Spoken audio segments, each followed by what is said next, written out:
Mon nom est Raymond Lafontaine, d'une famille de 14 enfants, de Piopolis. Aujourd'hui, j'ai 5 enfants, les meilleurs de la province, les plus beaux enfants. Ils sont venus m'en chercher un poteau de ma compagnie, mon bébé, qui venait de sortir d'une école de formation d'entrepreneur leadership à Saint-Georges. C'est un gars qui voulait vivre. Mon garçon est parti avec sa femme, qui est ma bru, laissant 2 enfants à bas âge, plus mon autre garçon qui est parti 10 minutes avant parce qu'il fêtait ma fille, qui a laissé sa femme d'inflamme lui aussi, qui laisse 3 enfants. Fait que ça fait 5 enfants qu'on a laissés pour rien. On a perdu 3 personnes, plus Marie-Noël, une de mes employées, qui est morte en même temps que les autres. En même temps, tous les amis de mes enfants qui fêtaient ma fille son 40e anniversaire, qui est parti un peu avant, puis grâce au bon Dieu, ils emmenaient tous avec quelqu'un qui faisait circuler des trains irresponsablement. Alors, qu'est-ce que vous pensez du président de MMA et puis de sa tenue, de ses propos? Écoute. Tu me demandes une question? Oui. Je vais être franc avec toi. Oui. Je suis en business depuis 45 ans. Oui. On est moins gros que ces compagnies-là. On roule beaucoup moins d'argent que ces compagnies-là. On le sait qu'au Québec, au niveau provincial, toi comme moi, on est watché sur tout. Sur la vitesse, sur les stops, sur l'entretien des véhicules, sur la boisson, sur la cigarette, sur tout. On n'est plus libre, on est vraiment watché. C'est rendu une machine à argent. Les compagnies ferroviaires sont sous juridiction fédérale. Le fédéral, c'est lui qui rend les provinces. Donc, c'est la plus haute instance au pays qui doit donner l'exemple. On doit se fier sur eux autres. Je ne suis pas un séparatiste. Mais je suis une personne qui est fédéraliste pour avoir un pays, un beau pays. Mais, comme je vois les choses, quand tu vois ce qui s'est passé avec MMA, avec les lois gouvernementales fédérales, que c'est supposé être extrêmement fort, qu'on a vu ce qui s'est passé, qu'ils ont laissé aller des choses, puis je viens de savoir, de bonne source, qu'une compagnie comme ça était assurée pour 25 millions. Nos petites compagnies sont obligées d'être assurées pour le double de ça. Comment se fait-il que le gouvernement fédéral ait accepté ces choses-là, qui ait accepté qu'il n'y ait qu'un chauffeur, parce que ça coûte trop cher mettre 2 chauffeurs, qui ait accepté qu'on prenne le pétrole de l'Ouest qu'on passe chez nous pour le ramener des maritimes pour M. Irving, sur des tracts que déjà que Canadien Pacifique avait concédé parce qu'il fallait qu'il refasse la traque au complet, puis ça coûtait trop cher. Il a concédé à des compagnies indépendantes, puis eux autres, ils ont mis des trains pour, au départ, faire des wagons avec des objets que ça prend pour l'économie de notre pays. Donc, on ne parlait pas. Mais, ils ont changé ça pour du pétrole. Puis juste des trains de pétrole. Puis qu'on sait très bien que la loi fédérale autorisait 25 wagons par conteneur, par convoi, par sécurité, puis ce qui n'était pas fait du tout, ou qui étaient les inspecteurs du gouvernement. Est-ce qu'il était acheté? Est-ce qu'il était vendu? Point d'interrogation. Mais on sait pertinemment bien que si le gouvernement fédéral avait fait suivre ces lois, ça n'aurait pas arrivé aujourd'hui. Donc, je présume qu'il y a quelqu'un qui n'a pas fait sa job. Mais qu'est-ce que vous pensez de M. Tom Harding qui ne se montre pas la face, là? Qu'est-ce que vous pensez de lui? Il est le seul pouvoir dire qu'il a mis les breaks à 18 engins. Il est le seul, il ne se montre pas la face. Qu'est-ce que vous pensez de ça, là? Écoute, je vais dire 2 mots. Accusons pas personne. Okay. On n'accuse pas personne. Il y a des polices qui étudient ça. Il y a des gens des spécialistes. Laissons-les faire l'ouvrage. Okay. Mais, moi, je peux dire une chose. un mot que dans nos compagnies qu'on dit que c'est peut être dangereux parce qu'on est quand même accrédité ISO. Faire un travail régulier devient dangereux. Parce que la coutume devient dangereuse. Surtout qu'avec une personne, pour ne pas faire penser à l'autre qui aurait pu oublier des choses. Oublier des choses, c'est humain. Bon, on ne condamnera pas, le monsieur, c'est humain. Pensons que le feu a pogné dans l'ingénieur. Pensons que sur le feu d'action, il a oublié de mettre ses freins. C'est humain. Pensons qu'il a peut-être pensé de mettre les freins sur les wagons, qu'on sait que pour 100 wagons, il faut qu'ils se mettent 10 à la main, plus 2 vu que c'est dangereux. C'est la sûreté puis les enquêteurs qui vont déterminer. Aussi, pardon, mais il y avait possibilité de mettre à Nantes le train sur une voie transversale, puis ça n'a pas été fait. Ça n'a jamais été fait. Jamais. Moi, je me souviens, ça fait 45 ans que je suis ici, puis ça n'a jamais été fait. Il reste toujours sur la voie principale, laisse virer le wagon, les engins, ils n'arrêtent jamais. L'hiver, ils laissent virer tout le temps. Des fois, 2-3 jours, ils viraient là.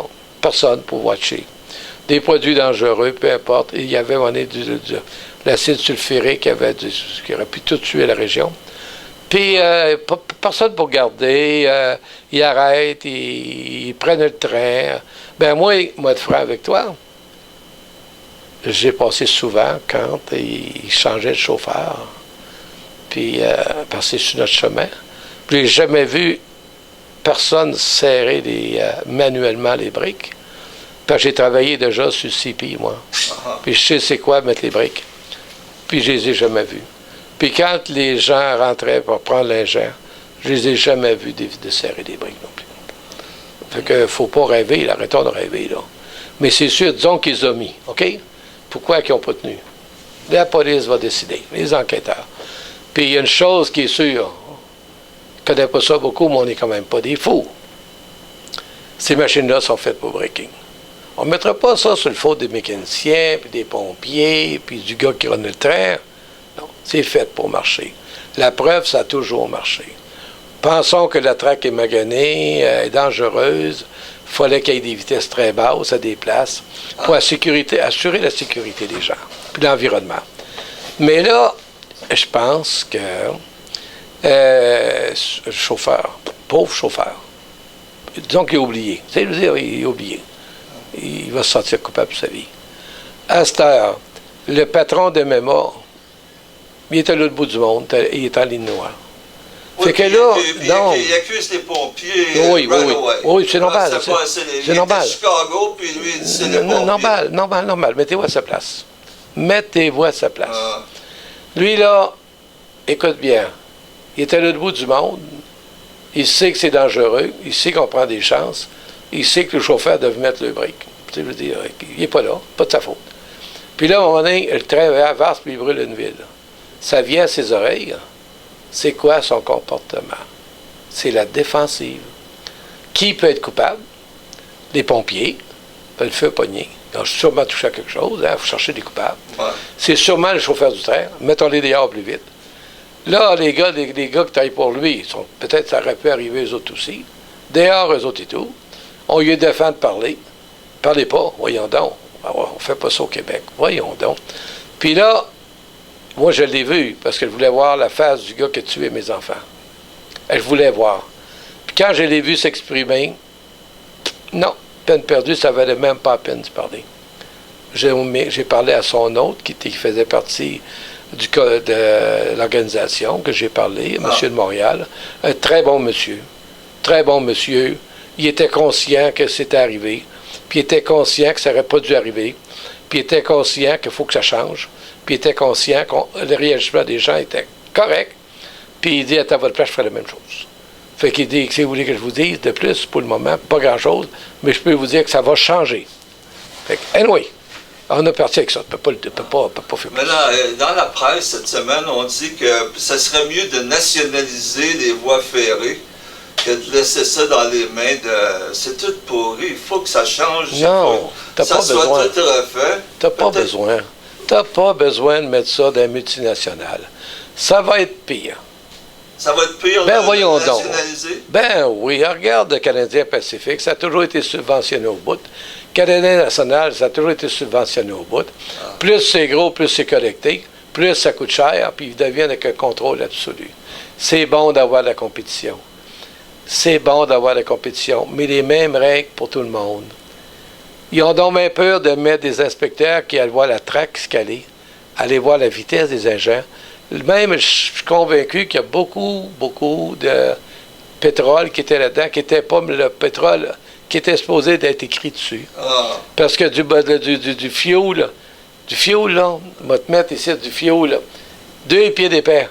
Je vais tirer une allumette, ça n'allume pas. C'est ça. Puis, du Dakota. Puis du fioul, puis les trains vont dérailler, ils vont cracher le feu. Ça prend pas. C'est vrai. Bon.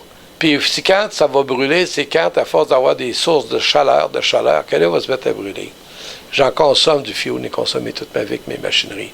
Je connais le fioul. Ouais. Ça veut dire qu'il y avait des produits beaucoup plus activants là-dedans, qui s'appellent peut-être du gaz, du pétrole ou du gaz propane. Quand ça a pété, on a tout envolé sur le dos. On a un peu plus qu'on pensait qu'on brûlait toute la gang. Fait que c'est pas dur. On n'est pas des deux de pique, là.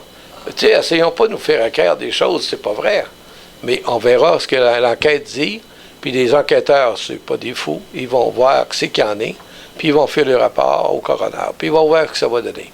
Laissons-les travailler, on a toute une petite idée, hein, mais on n'a pas à dire. Vous devez être complètement contre le train passe à nouveau dans la ville, non? Écoute-moi bien.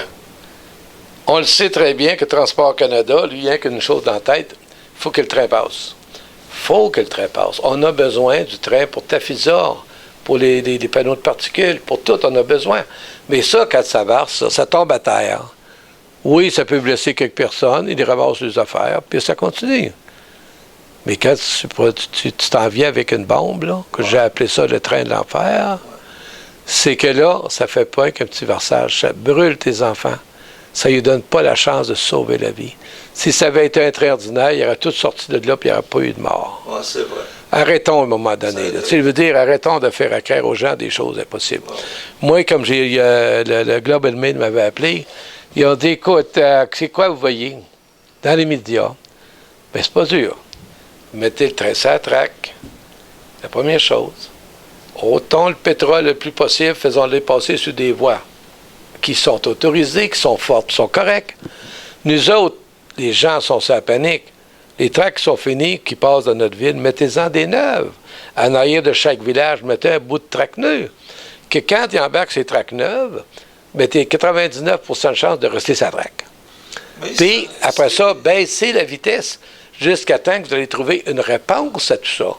Mais il ne semble pas que MMA soit capable de monter à le niveau que vous leur demandez dans le moment. Il va falloir que ce soit acheté par quelqu'un d'autre. Écoute, MMA, pour le moment, moi, je ferai avec toi, là, oui, qui ramasse ses trains, là, puis qui est ailleurs. Oui. Simplement. Tu veux dire des promesses, puis des affaires pas faites, hein? On ne crée plus ça, là. Oh. Fait que s'il passe dans la région, il va avoir beaucoup plus de problèmes qu'il va avoir de chance. Ça s'entend bien, là? La seule chance qu'il y reste, c'est plus transporter de pétrole du tout, transporter du freight avec le sourire, puis pas trop vite pour ne pas écraser personne pour un certain temps. C'est ce que je ferais à sa place. OK, je vous remercie beaucoup. T'es gentil, puis merci. C'est un honneur de vous rencontrer et vous avez toutes mes sympathies. Merci beaucoup pour cette entrevue. Merci beaucoup, puis c'est avec des gens comme vous que les choses vont changer.